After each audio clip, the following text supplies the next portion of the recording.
Hi! Hello! It's me, Ate! So guys, nandito nga pala kami ngayon sa Marikina River Park. Malapit lang kay Marikit. At ipapakita namin sa inyo yung isa sa mga pinakadinadayong almusalan dito sa Marikina. Alam nyo ba na sobrang daming kumakain dito, lalo na yung mga nagbabike sa umaga, nagja-jogging sa umaga dito sa Marikina River Park.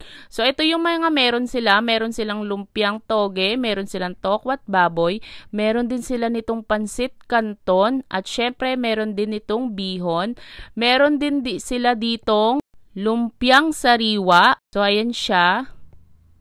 At nagkakahalaga lang lahat ng paninda nila dito ng 30 pesos. So, ito naman ang spaghetti macaroni. Meron din silang ditong pizza roll. At syempre, itong isa sa mga pinakapatok talaga dito, yung kanilang goto. So, mga ate, ito na nga pala yung in-order namin. Nag-order kami dito ng goto at yung toppings nito ay baka. Nag-order din kami dito ng tokwat baboy at syempre, yung lumpiang toge. First time ng kapatid kong matitikman yung goto nila dito at ito ang sinabi niya. Sarap. O, diba? Tinaasan na lang ako ng kilay ng kapatid ko sa sobrang sarap. Ito din yung isa sa mga pinakamasarap nila, yung tokwat baboy, na halos hindi mo na makita yung tokwa.